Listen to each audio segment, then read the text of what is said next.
समंदर पर चलने जैसा यकीन रखोगे तभी तो अल्लाह रास्ते बनाएगा। यकीन सिर्फ मुँह ज़बानी कह देने से नहीं होता। जब तुम कहते हो मैं ईमान लाया, फिर तुम्हें उस ईमान पे हर मुमकिन तरीके से आजमाया जाता है।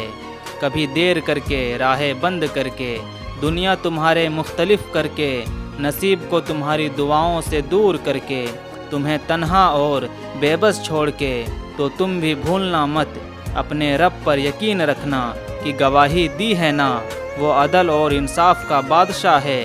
वो हर एक आंसू का इंसाफ तुम्हें देगा, वो हर एक आजमाइश का अजर तुम्हें देगा।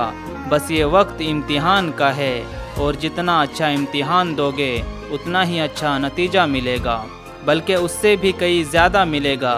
तुम्हें और कुछ भी नहीं करना, बस अपने अल्लाह पर यकीन करना है और देखते जाना है कैसे तुम्हारा रब तुम्हारे काम बनाता है। अल्लाह यकीन वालों के लिए रास्ता बनाता है। और जानते हो यकीन वाले कैसे होते हैं कि उनकी दुआएं भी उनके मुख्तलिफ हो जाए, वो तब भी अल्लाह से मांगना नहीं छोड़ते। जब उनकी सारी दुआएं उनके आँखों के सामने बिखर रही होती है, वो तब भी आसमान की जानिब देख कर कहते हैं हम जानते हैं तू हमें थाम लेगा।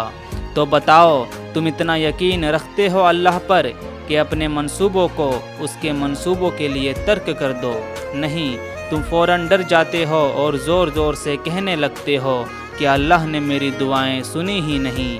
हालांकि अल्लाह ये कह चुका है कि तुम क्या समझते हो, तुम कहोगे मैं ईमान लाया और फिर तुम आजमाए ना जाओगे।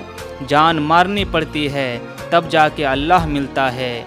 यकीन की कड़ी आजमाइश काटनी पड़ती है तब जाके मोजिज़े होते हैं। तो फिर यकीन रखो, ऐसा यकीन कि अगर अल्लाह तुम्हें दाएं जानिब चलने को कह दे तो तुम चल पड़ो, ये जानते हुए भी कि तुम्हारी चाह बाएं जानिब है।